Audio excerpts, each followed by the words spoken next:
ఉదయం 11 గంటలకి ఎన్డీఏ శాసనసభ పక్ష సమావేశాన్ని ఏర్పాటు చేసుకున్నాం.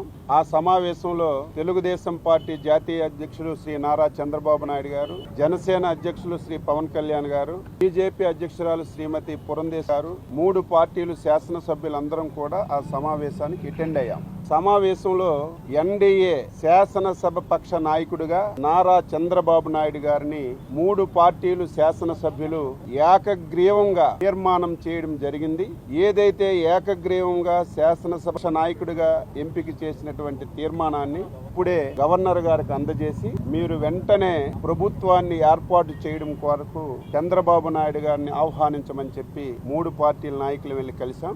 ఆయన తొందరగానే ప్రభుత్వ ఏర్పాటుకి ఆహ్వానిస్తామని చెప్పి మా ముగ్గురితో కూడా చెప్పిన విషయం మీ అందరికీ తెలియజేస్తాం. At around 11 o'clock, the 3 parties, Bharatiya Janata Party, Telugudesam and Janasena had actually called for a meeting. And we had an NDA meeting this morning at 11, wherein Shri Chandrababu Naidu ji was elected as the NDA leader.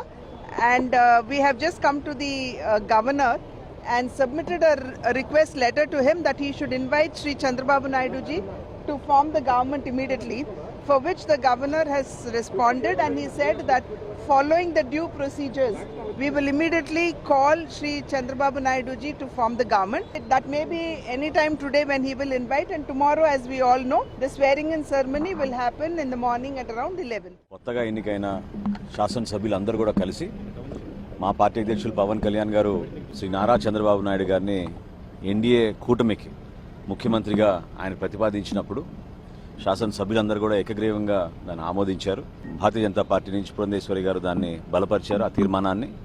ఆ తీర్మానాన్ని ఆ resolution మొత్తం copy తీసుకొచ్చి ఈరోజు ముగ్గురం కూడా governor గారికి అందించడం జరిగింది. గవర్నర్ గారు ఈరోజు సాయంత్రం లోపు కొత్త ప్రభుత్వం ఏర్పాటు కోసం శ్రీ నారా చంద్రబాబు నాయుడు గారిని ఆహ్వానిస్తామని మాకు చెప్పడం జరిగింది. మనస్ఫూర్తిగా రాష్ట్ర ప్రజల్ని ఇంత అద్భుతమైన తీర్పు ఇచ్చినందుకు ఈ విజయం ప్రజల విజయంగా మేము భావించి ఎక్కడ కూడా ఎటువంటి సంఘటనలు జరగకుండా ఒక మంచి వాతావరణంలో చక్కటి ప్రభుత్వం ఏర్పాటు చేయడం కోసం మీ అందరం కూడా కృషి